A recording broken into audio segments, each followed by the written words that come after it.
ऊंचे उठने की और ऊर्ध्वरेता बनने की और प्रवृत्ति करती है। यह ऊंचा उठने की जो प्रवृत्ति आदमी के अंदर पैदा होती है, तब उसको गुरु की पहचान प्रारंभ होती है, तब उसको एहसास होने लग जाता है कि यह गुरु है। तब उसको गुरु एक अलग ढंग से दिखाई देने लग जाता है, स्थूल दृष्टि से नहीं। फिर उसका हाथ लंबा है या छोटा है, आंख टेढ़ी है या सीधी है, या बाल कम है या ज्यादा है, ये गौण हो जाते हैं। गुरु के ये कसौटी है ही नहीं, गुरु को पहचानने की ताकत नहीं है। इसलिए महावीर स्वामी कोई बहुत सुंदर नहीं थे, बुद्ध भगवान बहुत सुंदर नहीं थे, वे तो उतने ही सामान्य आदमी थे, मगर उनके पास जो शिष्य थे, उनके पास जो चेतना थी, उनके पास जो विचारधारा थी, वो उस समय थी। आज के युग में वे शिष्य आज के युग में काम आ भी नहीं सकते। आज यदि बुद्ध धर्म को वापस उजागर किया जाए तो बुद्ध धर्म प्रस्फुटित नहीं हो सकेगा। महावीर स्वामी का मग्न रहना चाहिए, वह उसकी मजबूरी थी, वह उसकी आवश्यकता थी। आग अगर नंगे रहे तो सीधे जेल में पहुंच जाएंगे, ये मजबूरी अलग है। आज का समाज अलग है, आज के समाज के युग परिवर्तन अलग है, चिंतन अलग है, विचारधारा अलग है। और जिसने भी धर्म चलाया, उस धर्म के अनुयायियों ने उसी धर्म का खंडन किया। जहां धर्म है वहां तो फॉलोवर्स से अनुयायी है, अनुयायी तो भीड़ होती है, और भीड़ की कोई चेतना नहीं होती, भीड़ की कोई विचारधारा नहीं होती। भीड़ तो मॉब एकदम उस मिल के सामने खड़ी हो जाती है और इनकलाब जिंदाबाद आवाज लगाता है। चार आदमी और आवाज लगाएंगे, 100 आदमी आग लगाने, आग लगा दो, आग लगा दो, और माचिस को आग लगा देते। उनको ये मालूम नहीं मैं आग क्यों लगा रहा हूं, मेरी क्या दुश्मनी मिल से, उसको कुछ ध्यान नहीं है। मॉब में भीड़ में एक चीज बन जाती है। मगर अकेले व्यक्ति को कहे कि तुम आग लगाओ तो 10 बार सोचेगा। इसलिए अनुयायी कुछ सोचता नहीं, अनुयायी के पास कोई दृष्टि नहीं होती, कोई चिंतन नहीं होता। मगर शिष्य अपने आप में अकेला एक इकाई होता है। इस प्रकार से गुरु अपने आप में एक संपूर्णता है, उस प्रकार शिष्य भी अपने आप में संपूर्णता है। और यही गुरु और शिष्य का सीधा संबंध है। यह एक अलग बात है कि ये मैंने जो 7 द्वार आपको बताया, 7 चक्र जागृत किए, ये दक्षिणायन पद्धति है। वाम पद्धति में मूलाधार से नीचे भी 7 चक्र हैं, जिसको तांत्रिक साधना के माध्यम से प्रस्फुटित किए जाते हैं। ऊर्ध्वरेता साधना भी है, जिसमें पूर्ण शरीर के अगर पूरे वीर्य को निचोड़ा जाए, पूरा 1 किलो भर वीर्य निकल जाता है और पूरा वापस सिंचन कर दिया जाता है। वह तो एक तांत्रिक साधना है, वो एक अलग पद्धति है। किसी ने प्रश्न किया था मुझे कि क्या जो तांत्रिक अठयोग ग्रंथों में और जो गोरखनाथ के ग्रंथों में लिखा हुआ है कि ये 7 चक्र ऊपर उठने के हैं, क्या मूलाधार से नीचे के भी 7 चक्र हैं? मगर वो तांत्रिक पद्धति है, वो तांत्रिक क्रिया है। इन 7 चक्रों के माध्यम जो मैंने आपको सुबह बताया, ये अपने आप में जीवन के निचोड़ हैं। मगर मैं बात कर रहा था आपको मार्कंडेय की, और बात कर रहा था गुरु शिष्य की, बात कर रहा था गुरु को पहचानने की शक्ति की, और बात करता अपने आप को शिष्यत्व सिद्ध करने की। क्योंकि शिष्यत्व तब बन सकेगा जब अपने आप में पूर्णता होगी, जब उसकी आंख में दृष्टि होगी, एक चेतना होगी, अपने आप में समर्पण होने की क्रिया होगी। हाथ जोड़े को समर्पण कहेंगे, आप मेरे सामने लंबे लेट जाएंगे उसको समर्पण कहेंगे। और आपने अर्थ यही समझा है, समर्पण का मतलब है सम अर्पण, दोनों इक्वलिटी हो। गुरु और शिष्य बराबर एक लेवल पे आके खड़े हो जाते हैं, तब अपने आप को अर्पण करते हैं। तब गुरु का सुख उसका सुख हो जाता है, गुरु का दुख उसका दुख हो जाता है, गुरु की वेदना उसकी वेदना हो जाती है, गुरु का चिंतन उसका चिंतन हो जाता है। गुरु धूप में खड़ा रहता है तो उसको गर्मी महसूस होने लग जाती है। उस लेवल पे आता है तब अपने आप में समर्पण होता है, बराबरी की इक्वलिटी में समर्पण होता है। आज सन्यासी ने मुझे पूछा था दोपहर को, यहां जो आए, उनका मैं समर्पित होना चाहता हूं। तो तुम समर्पित हो? समर्पण का मतलब है तुम उस जगह पहले खड़े हो जहां पर मैं खड़ा हूं, उस लेवल पर, बाह्य आकार में, मूलाधार के चक्र में, जहां आप मेरे सुख और मेरे दुख और मेरी गर्मी और मेरी सर्दी और मेरे चिंतन और मेरे विचार के अनुरूप बनने की क्रिया करें। जब ऐसी क्रिया हो जाएगी तो अपने आप में अर्पण हो जाएगा। उसके लिए कोई मूर्त की जरूरत नहीं है, उसके लिए कोई भावना की जरूरत भी नहीं है। मगर क्या समर्पण के लिए और कोई तरीका है? ऐसा तो कब हो सकेगा? गुरु तक पहुंचने की क्रिया हो नहीं सकती, क्योंकि गुरु का तो प्रत्येक कार्य अपने आप में नवीनता लिए हुए। यदि गुरु आप अगर कह रहे हैं कि गुरु अपने आप में पहले वाले गुरु की सादृश्यता बन ही नहीं सकती, ईसा मसीह जैसा वापस ईसा मसीह पैदा नहीं हो सकता, बुद्ध जैसा वापस बुद्ध पैदा नहीं हो सकता। आज अगर बुद्ध भी वापस पैदा होना चाहे तो ठीक उसी प्रकार से बुद्ध पैदा नहीं हो पाएंगे। उसी प्रकार से ज्ञान नहीं दे पाएंगे, उसी तरीके से अपने जीवन को, साथियों को, शिष्यों को नहीं समझा पाएंगे। उनके लिए बिल्कुल एक नवीन पद्धति लेनी पड़ेगी, उनके लिए नवीन चिंतन लेना पड़ेगा। इसलिए जिस युग में गुरु हुए, और गुरु 5, 10, 15, 20 ही हुए, पिछले 20,000 वर्षों में 1000 से गुरु नहीं बने। 1000 तो पाखंडी बने, ढोंगी बने, साधु बने, सन्यासी बने, योगी बने, ये तो बने, गुरु नहीं बन पाए।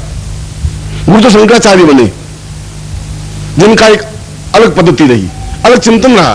गुरु गोरखनाथ बने, जिनका एक उस शंकराचार्य के सादृश्य तो नहीं, अपना एक नवीन पथ निकाला, जो अपने नवीन तरीके से विरोध करने की क्षमता पैदा कर सके, जो प्रहार कर सके, जिसमें प्रहार करने की ताकत हो, वह गुरु बन सकता है। जो आप पर एकदम से समझा सके, आप पर चोट कर सके, आपके अंदर जो पाखंड है, जो शास्त्रों ने भर दिया है, वेदों ने भर दिया है, उपनिषदों ने भर दिया है, पुराणों ने भर दिया है, उस पर पूरा प्रहार कर सके, आपका मस्तिष्क के जाले को साफ कर सके, दिमाग को स्पष्ट बना सके, आपके जीवन के चिंतन को बदल सके, आपकी धारणाओं को बदल सके। और इसीलिए मैंने कहा कि सन्यासी गुरु जब अपने शिष्य को दीक्षा देता है, तो गृहस्थ में तो अगर दीक्षा देने कहते सदा सुखी रहो या चिरायु हो, और सन्यासी आशीर्वाद देता है कि तू मृत्यु को प्राप्त हो जा। इसलिए मृत्यु को प्राप्त हो जा कि जो कुछ आज तक तेरा जीवन जैसा रहा है उसको समाप्त कर, अच्छा बुरा। आज से तुम बिल्कुल मेरे साथ नवीन चिंतन है, आज से नया शिष्य है, आज तुम पुराने वाला शिष्य नहीं रहा। आज मैंने नया आयाम दिया, आज मैंने तुम्हें नया नाम दिया, आज तुम्हें नई विचार पद्धति दी, आज तुम मेरा एक अंग बना, मेरे प्राणों की चेतना बनी, धड़कन बनी। इसलिए आज तो बिल्कुल एक उस मृत्यु को प्राप्त होकर के नवीन जीवन का प्रारंभ बना। मृत्यु को प्राप्त तुम्हारा शरीर नहीं, तुम्हारी भावनाएं, तुम्हारा चिंतन, तुम्हारी विचारधारा आज तक जो स्थूल थी, आज तक तुम ये कह रहे थे कि राम जी के समान बनना चाहिए। हमारे बड़े बूढ़ों के लिए यह आशीर्वाद बहुत ज्यादा जरूरी था, क्योंकि उससे उनका स्वार्थ पूरा होता था। बेटा हमारा राम जी जैसा, वो कहना मानेगा। अगर मेरी पत्नी भी कह देगी इसको हटा दे, तो मुझे हटा देगा कि जा जंगल में चला जाए, जंगल में चला जाए, बोले नहीं। और लड़का सामने बोलने लग गया तब बड़ी मुसीबत हो जाएगी। इसलिए राम जी को पकड़ लिया कि बस राम जैसा बेटा होना चाहिए, लक्ष्मण जैसा भाई होना चाहिए, सीता जैसी पत्नी होनी चाहिए कि भले आप उसको गालियां दें तो सीता बोले नहीं। और गर्भवती स्त्री को भी कह दे तू जंगल में चली जा तो चुपचाप चली जाए। इसलिए उनको, बड़े बूढ़ों को, ये बड़ा सारा सब कुछ खेल अच्छा लग रहा था। इसलिए उन्होंने राम राज्य की कल्पना कर दी कि राम राज्य जैसा बहुत महान देश, संसार कुछ बन नहीं सकता। ये तो उनके भ्रामक है उन लड़कों पर अपने आप को आधिपत्य करने के लिए। अब लड़कों में चेतना नहीं है, आग नहीं है, जलन नहीं है, एकदम स्फुलिंग नहीं है, अंगारा नहीं है, तो फिर वही एक बिल्कुल घिसा पीटा कि बाप कहेगा सो जाता सो जाएगा, बाप कहते जंगल में चला जाए, जंगल में चला जाएगा, बाप कहते वापिस आ जाए, वापिस आ जाएगा, बाप कहते पत्नी को नहीं, धोबी कह देगा पत्नी को निकाल दे, पत्नी को निकाल देगा।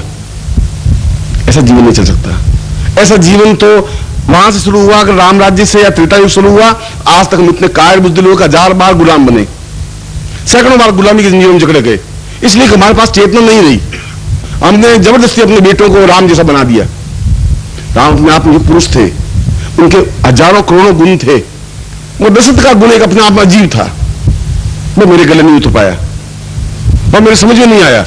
उसको बताते अपने आप स्फुलिंग की तरह समझाते, उसको एक चेतना देते, उसको अपने आप में प्राण चेतना प्रदान करते। आज के युगों में भी बहुत जरूरी है। इसलिए मार्कंडेय कह रहे हैं कि उस चेतना में, अपने आप में जो कुछ तुम्हारे पास था, घिसा पिटा, जो कुछ तुम आंख मूंद करके भेड़ की तरह चल रहे थे, वो समाप्त होना चाहिए। अगर तुम विरोध करने की शक्ति नहीं है तो जिंदा रहने की शक्ति भी प्राप्त नहीं कर सकोगे। अगर तुम्हें ताकत, फोर्स नहीं है, कहने की हिम्मत नहीं है, तो तुम जीवन में आगे भी नहीं बढ़ सकोगे। उस आगे बढ़ने की क्रिया के लिए उस गुरु को खोजना पड़ेगा, और उस गुरु को खोजने के लिए तुम्हारे पाँव में ताकत होनी चाहिए, आंखों में चिंगारी होनी चाहिए, चेतना होनी चाहिए, और सबसे बड़ी बात यह होनी चाहिए कि आप अपने आप को समर्पित कर सकें, अपने आप को बिल्कुल पूर्ण रूप से निमग्न कर सकें, चैलेंज के साथ खड़े हो सकें। कल भी मैंने ये बताया कि अपने आप को जो फना करने की क्रिया जानता है, अपने आप को डुबोने की क्रिया जानता है, वो अपने आप में शिष्य बन सकता है। वो हिसाब नहीं करता, वो गणित करने की क्रिया नहीं करता। और हमने बहुत साल तक गणित कर दी, और ये गणित करके हम अपने आप में पछताए, क्योंकि नया शंकराचार्य बना ही नहीं सके। पहला तो जरूर हुआ होगा गुरु, अपने आप में बुझ गया। ठीक वैसा है कि गुलाब का फूल जंगल में उगा और मुरझा गया, ना आप उसका आनंद ले सके, ना लोग देख सके। मार्कंडेय की बात की, उस गुरु के समर्पण होने की क्रिया में अपने आप के सारे अभावों को, मैं शब्द अभाव ले रहा हूं, मार्कंडेय ने भी अभाव शब्द का प्रयोग किया। अभाव का तात्पर्य है जो कुछ आपके पास न्यूनता है उनको समाप्त करने की क्रिया। कई चीजें आपके पास नहीं है, साहस नहीं है, क्षमता नहीं है, स्वस्थ नहीं है, पौरुषता नहीं है, प्रचंडता नहीं है, आंख में तेज नहीं है, अंगारावत जीवन नहीं है, चैलेंज लेने की क्षमता नहीं है, ये सब अभाव है। पैसा नहीं है, पद नहीं है, प्रभुता नहीं है, ईश्वर नहीं है, संपन्नता नहीं है, ये भी अभाव है। और जब तक अभाव है तब तक पूर्णता बन नहीं सकती, और जब तक पूर्णता नहीं बन सकती तब तक शिष्य तो नहीं आ सकता। शिष्य बनने के लिए जरूरी है कि हम सब कुछ प्राप्त कर लें, देख लें, अपने आप में समझ लें, सीख लें।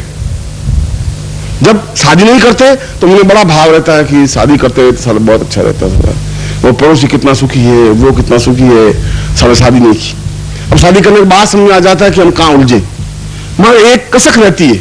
भगवान नहीं बनते तब तो सोचते हैं कि साथ भगवान होते तो कितने लोग मौज कर रहे हैं, भगवान बनने के बाद समझ में आ जाए कि ये कितना अभाव, कितनी परेशानी है, कितनी बाधाएं हैं। ये जीवन के अभाव, जो मार्कंडेय कह रहा अभाव दूर हो, अभाव दूर होते ही आप में समर्पण आएगा, अभाव दूर होते ही आप में पूर्ण समर्पण होने की क्रिया बनेगी। और अभाव कैसे हो? क्योंकि जीवन की इच्छाएं तो अनंत है, सब अपने आप में सारी इच्छाएं तो समाप्त नहीं हो सकती, सब तरह से पूर्णता नहीं आ सकती। इसलिए नहीं आ सकती कि आपके पास कोई रास्ता नहीं है, आपको उसने रास्ता नहीं बताया। मार्कंडेय श्लोक में बिल्कुल दो टू रास्ता बताता है। यदि आप अभाव है, निर्धन है, व्यापार नहीं चल रहा है, दुकान नहीं चल रही है, कोई समस्या है, कोई बाधा है, कोई अड़चन है, बीमारी है, किसी भी प्रकार के अभाव की पूर्ति अपने आप में जो कुछ है पहले उसको समाप्त करें। जैसा भी मैं हूं, क्योंकि मैं तो हूं न्यूनता से भरा हुआ, कमियों से भरा हुआ, और इस कमियों को दूर करने की क्रिया को छिन्नमस्ता साधना कहा गया है। जहां अपने आप में कुछ रहे नहीं, उस पूरे मस्तक का छेदन कर दें, अपने आप के अभावों को खत्म करने की क्रिया को छिन्नमस्ता कहा गया। छिन्नमस्ता कोई देवी तो नहीं है, जगदम्बा को छिन्नमस्ता नहीं कहा गया, मार्कंडेय ने कहीं छिन्नमस्ता का प्रयोग नहीं किया। मस्तक मतलब है अहंकार, क्योंकि सारा घमंड, सारी अकड़, सारे अभाव, सारी चिंताएं, सारी परेशानियां तो दिमाग में है, मन में तो कहीं है ही नहीं। और उसी वजह से जीवन में चिंताएं, परेशानियां हैं, उसी वजह से अभाव महसूस हो रहा है। लाख रुपए वाला भी बहुत दुखी है, और जिसके पास 5 लाख रुपए वो भी दुखी है, जिसके पास पत्नी है वो भी दुखी है, जो नई पत्नी है वो भी दुखी है, सब लोग दुखी हैं। दुखी कि हम अपने आप में अपने सिर पर एक बोझ लिए हुए चल रहे हैं। उस बोझ लेने की क्रिया को समाप्त करें। जहां मैंने कहा कि शंकराचार्य ने कहा कि मृत्यु को प्राप्त हो जा, अब शिष्य को कहा कि तू आज तक जो कुछ रहा वो समाप्त हो, ये समाप्त होगा तो नया निर्माण होगा, ये नई चीज खत्म हो जाएगी तो नई चीज बन सकेगी तुम्हारे पास। ये समाप्त होने की क्रिया शिष्य के लिए अत्यंत आवश्यक है। उसके ऊपर निर्माण हो सकता है, उसके ऊपर जीवन का एक चिंतन बन सकता है, उसके ऊपर शिष्यत्व खड़ा हो सकता है, और जहां शिष्यत्व खड़ा हो सकता है वहां गुरुत्व प्राप्त हो सकता है, और आप भी अपने आप में पूर्ण समर्थ व्यक्तित्व बन सकते हैं। समाज से अलग हट करके, समाज की भीड़ का एक अंग नहीं, समाज की चेतना जैसा चेतना नहीं, क्योंकि गुरु और समाज के बीच में रस्सा कस्सी आप बीच में है। गुरु अपनी तरफ खींचता है, समाज आपको अपनी तरफ खींचता है। समाज खींचेगा, इसलिए खींचेगा कि वो आपको अपने अनुकूल बनाए रखने में उसको सुख है। वो सोचता है कि अलग हट गया तो बिल्कुल अजूबा बन जाएगा। माँ अपनी तरफ से खींचती है, बाप अपनी तरफ खींचता है, बेटे कहते हैं पिताजी क्या बार बार वहां जा रहे हो, क्या हो रहा है। पत्नी कह रहा है कि ये क्या हो रहा है, आपने 100 रुपए और खर्च कर लोगे, आपको फायदा क्या, दुकान में बैठोगे तो 2 पैसे मिलेंगे। वो सब अपने अपने स्वार्थ की ओर खींचते हैं, और गुरु कहता है कि मेरे पास आएगा तो मैं समाप्त कर दूंगा। ये जितना अभाव लेके बैठा है, क्योंकि ये मेरा शिष्य है और मुझे समाप्त करना है, और ये समाप्त करने की क्रिया, ये समाप्त करने की साधना छिन्नमस्ता साधना है, जो जीवन की जरूरी है। 10 महाविद्याओं को यदि एक समग्र में देखें तो अपने आप में पूर्णता युक्त अगर कोई साधना है तो छिन्नमस्ता साधना है। न जगदम्बा की जरूरत है, न काली की जरूरत है, न भवानी की जरूरत है, न भद्रा की जरूरत है, न योगिनी की जरूरत है ही नहीं। क्योंकि जब अपने आप में समस्त अभावों को क्रिया खत्म करने की क्रिया है तो छिन्नमस्ता साधना की क्रिया है। और मैं कल सुबह अगर आपको सही अर्थों में सिद्धि प्राप्त करनी है, सफलता प्राप्त करनी है, शिष्य बनना है, अपने आप में पूर्णता प्राप्त करनी है, अपने आप में कुंडलिनी जागरण के उस स्तर पर पहुंचना है, तो जरूरी है कि आप अभावों से मुक्त हों, आपकी इच्छाओं से मुक्त हों, आपको जीवन में किसी प्रकार की अतृप्ति नहीं रहे, किसी प्रकार की न्यूनता नहीं रहे, और नहीं रहे इसके लिए आपका बल, आपका पौरुष, आपका पराक्रम कोई काम नहीं आ सकता। ताकत के साथ आप अभावों को दूर नहीं कर सकते। आपकी पत्नी बीमार है और आप दंड पेल करके उस पत्नी को ठीक नहीं कर सकते। आपके पास धन की कमी है और आप गालियां देकर के धन को इकट्ठा नहीं कर सकते, क्योंकि अभाव की पूर्ति तो साधना के माध्यम से ही संभव है। इसलिए मार्कंड ने कहा कि जब आप उस जगह पहुंचे मूलाधार से सहस्त्रार की ओर, तो पहला बेस है कि आप शिष्य बने। शिष्य बनने के लिए जरूरी है कि आप समर्पित हों, आप गुरु एक हों, अपने आप को एक ऐसा दीपक बना दें जो गुरु के प्रकाश से प्रकाशित हो सके, और उस प्रकाश, उस न्यूनता को समाप्त करने की क्रिया के लिए आवश्यक है कि हम छिन्नमस्ता साधना संपन्न करें, महाविद्याओं को अपने आप में समेटें, उसमें देखें। मैं कल इस छिन्नमस्ता पर प्रयोग तो संपन्न कराऊंगा ही, मैं इसकी उस मार्कंडेय के अगले 2 लाइनों की मूल चिंतन भी आपको समझाऊंगा, जो अपने आप में आपके लिए उतना ही जरूरी है जितना कुंडली जागरण जरूरी है। कुंडली जागरण जरूरी है, सुबह के प्रश्न में यही समझा रहा था। यदि वो नहीं है तो आपका जीवन नहीं है, फिर जीवन का कोई अर्थ, कोई मकसद नहीं है। और इस प्रयोग के माध्यम से जो मैं प्रयोग संपन्न कराने जा रहा हूं, इस प्रयोग के माध्यम से भी कुंडली जागरण होगी, क्योंकि इससे, इस प्रयोग के माध्यम से गुरु और आपकी निकटता बनती है, गुरु के आपको संबंध बनते हैं, एक और दूसरे स्थान के बीच में एक रास्ता बनता है। ये जो बोल रहा हूं यहां से और बिजली के मीटर से या बिजली के तार से बिल्कुल सीधा संबंध तार के माध्यम से है, और आपके उस बीच में संबंध बने इस साधना पद्धति के माध्यम से, इस मंत्र के माध्यम से। कुंडली हठ योग के माध्यम से भी कुंडली जागृत होती है, सहज योग के माध्यम से भी कुंडली जागृत होती है, राज योग के माध्यम से भी कुंडली जागृत होती है, और अपनी सिद्धि देकर के, अपने जीवन की चेतना देकर के उससे भी कुंडली जागृत हो सकती है। तंत्र के माध्यम से भी हो सकती है, इस मंत्र के माध्यम से भी हो सकती है। क्रियाएं तो बहुत है, किसी के माध्यम से हो, मगर ये एक सरल उपाय है, क्योंकि यहां अपने आप को तैयार करने की क्रिया है। और जब गुरु कहता है कि तुम्हें ये करना है, तो फिर तुम्हें करना है। जो करना है फिर भी नहीं हो, फिर आपकी गलती नहीं, फिर आप त्रुटि मुक्त हैं। फिर गुरु अपने आप में शक्तिपात करके, अपनी शक्ति का प्रवाह दे करके, क्योंकि इसके माध्यम से आप उस प्रवाह को झेलने की क्षमता प्राप्त कर पाएंगे। और गुरु शक्ति देर आप प्रवाह को झेल नहीं पाए, पार निकल जाएगा, शरीर के आर पार निकल जाएगी शक्ति, आप उसका लाभ उठा ही नहीं सकते, क्योंकि आपके उस मूलाधार वाले भौतिक शरीर में उतनी ताकत नहीं है कुछ शक्ति को प्राप्त कर सके, जो दिव्य शक्ति है, जो चेतना युक्त शक्ति है। वो अपने आप में बिल्कुल अलग चीज है, आपका शरीर बिल्कुल अलग चीज है, वह स्थूल है, भौतिक है, उसमें दिव्य चेतना आकर के टिक नहीं सकती। उसके टिकने के लिए उसका बेस होना चाहिए, आधार होना चाहिए, और ये मंत्र, ये साधना उसको बेस बनाती है, ये आधार बनाती है, उसको चेतना देती है, उस शक्ति को प्राप्त करने की क्रिया करती है। यदि मुझे इस शिविर में शक्तिपात करना है, तो आपका पात्र बिल्कुल सही होना चाहिए, आधार मजबूत होना चाहिए, और यह आधार इस मंत्र के माध्यम से आधार बनेगा। इस मंत्र के माध्यम से कोई जरूर नहीं है कि आपकी कुंडली जागृत हो जाए, इस मंत्र के माध्यम से यह जरूर नहीं है कि आप एकदम से सिद्ध योगी बन जाएं। इस के माध्यम से आपकी पात्रता बन जाएगी, उस चेतना को ग्रहण करने की शक्ति प्राप्त हो जाएगी। यदि गुरु शक्ति दे और वो फना नहीं हो जाए, उछल नहीं जाए, तो शक्ति दी भी क्या, वो गुरु हो नहीं सकता, वो पाखंडी है, डोंगी।